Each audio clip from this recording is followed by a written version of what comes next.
হৃদয় নিংড়ানো ভালোবাসায় ভাষা শহীদদের স্মরণ, স্মৃতির মিনারে সর্বস্তরের মানুষের ফুলেল শ্রদ্ধা। 52-71-এর পথ ধরেই 24-এর চেতনায় নতুন দেশ গড়ার প্রত্যয়। প্রযুক্তিতে এগিয়ে গেলে আরও সমুন্নত হবে ভাষার মর্যাদা। মাতৃভাষা পদক প্রদান অনুষ্ঠানে প্রধান উপদেষ্টা বললেন, ইংরেজি শিখলেই ভুলে যাওয়া যাবে না বাংলা।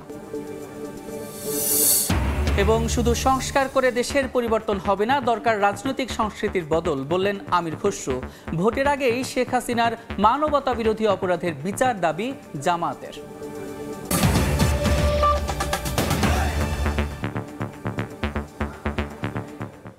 জনপদের সময়ের সঙ্গে আছি আমি সাদিক হাসান ইমন। হৃদয় নিংড়ানো শ্রদ্ধা আর ভালোবাসায় ভাষা শহীদদের স্মরণ করছে জাতি। 21-এর ভোরের আলো ফোটার সঙ্গে স্মৃতির মিনারে জড়ো হন আপামর জনতা।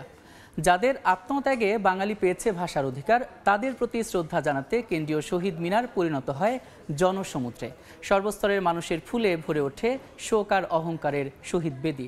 শ্রদ্ধা জানাতে আসাদের প্রত্যাশা, 52-র প্রতিবাদী চেতনা ধারণ করেই জুলাই শহীদদের আত্মত্যাগ, যা নতুন বাংলাদেশ বিনির্মাণে এক অপার শক্তি।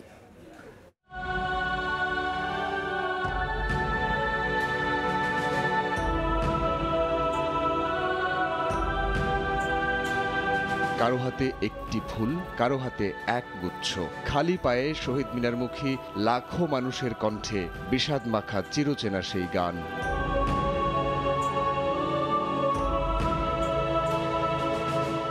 ভাই হারানোর বেদনা বুকে ধারণ করে পলাশ আর শিমুল ফোটা ফাগুনের মিষ্টি মাখা প্রকৃতিতে গোটা জাতি শ্রদ্ধা ভরে স্মরণ করে মায়ের ভাষার জন্য প্রাণ দেয়া সালাম, বরকত, রফিকদের। 21-এর ভোরের আলোক ফোটার সঙ্গে সঙ্গে ঢল নামে মানুষের। কেন্দ্রীয় শহীদ মিনারে যেন মিশে যায় সব রাজপথ।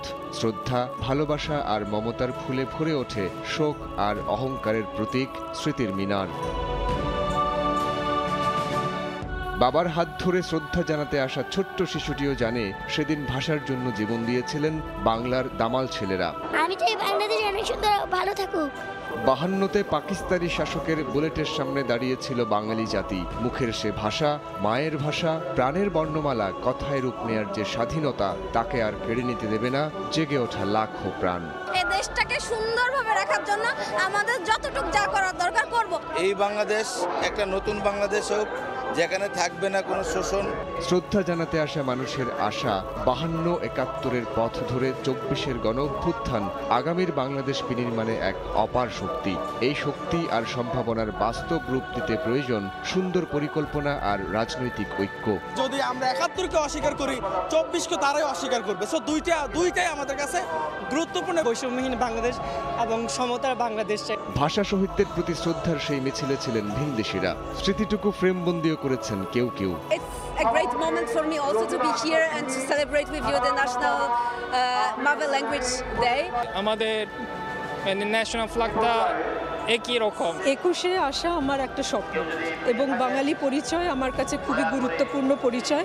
আপামর জনতার চাওয়া, নতুন বাংলাদেশ গড়তে বিভেদ ভুলে সবাই দাঁড়াবে এক কাতারে, যেখানে থাকবে শান্তি, সহনশীলতা ও ঐক্যের পাশাপাশি শ্রদ্ধা, ভালোবাসা, রাজনৈতিক মতৈক্য ও সংহতি।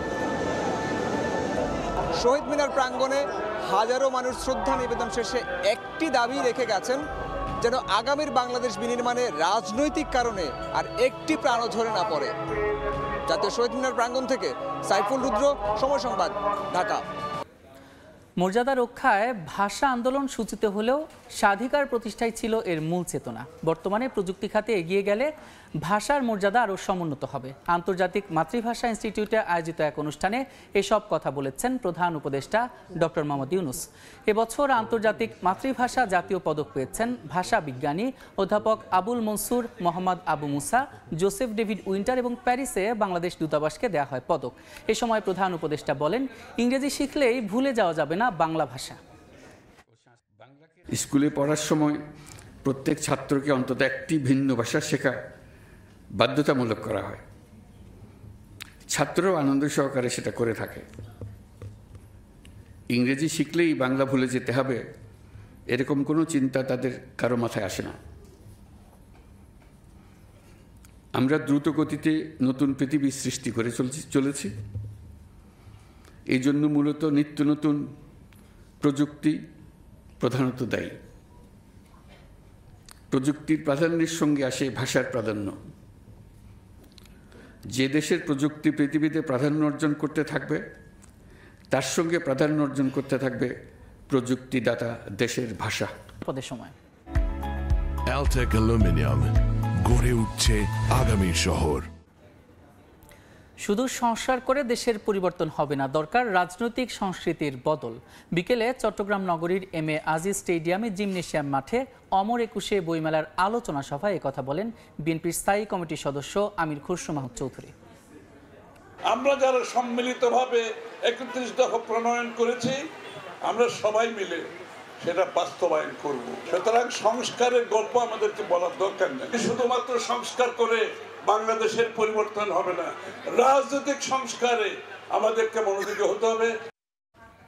জনপদের সময় আরও থাকছে, রমজান ও গ্রীষ্মে বিদ্যুৎ সরবরাহ স্বাভাবিক রাখতে প্রস্তুতি শেষ করেছে সরকার, জানালেন উপদেষ্টা। উৎপাদন নির্বিঘ্ন রাখতে গ্যাস, কয়লা কেনার ডলার জোগাড় সম্পন্ন। ভোটের আগে আন্তর্জাতিক অপরাধ ট্রাইব্যুনালে শেখ হাসিনার মানবতা বিরোধী কর্মকাণ্ডের বিচার দাবি জানিয়েছেন জামাতে ইসলামীর সেক্রেটারি জেনারেল অধ্যাপক মিয়া গোলাম পরোয়ার। বিকেলে খুলনার ফুলতলায় কর্মী সম্মেলনে এ আহ্বান জানান তিনি। মানবতা বিরোধী অপরাধে নিরপরাধ সোনার সন্তানদের যারা হত্যা করেছে, পঙ্গু করেছে, মানবতা বিরোধী যে ট্রাইব্যুনাল সরকার গঠন করেছে, এই ট্রাইব্যুনালে তাদের অবিলম্বে বিচার করতে হবে। জামাত ইসলামীর নিবন্ধনকে অন্যায়ভাবে খুনি হাসিনা নিষিদ্ধ করেছে, নিবন্ধন বাতিল করেছে। অবিলম্বে আমাদের সেই নিবন্ধন প্রতীক দাঁড়িপাল্লা সহ ফেরত দিতে হবে।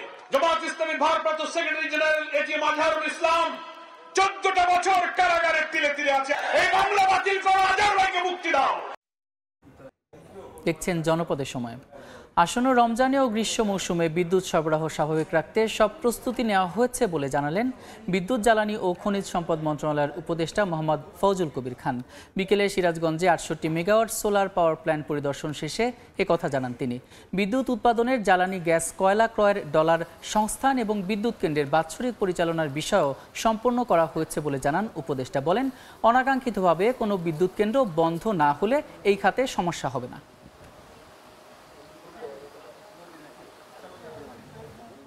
এই ছিল জনপদের সময়।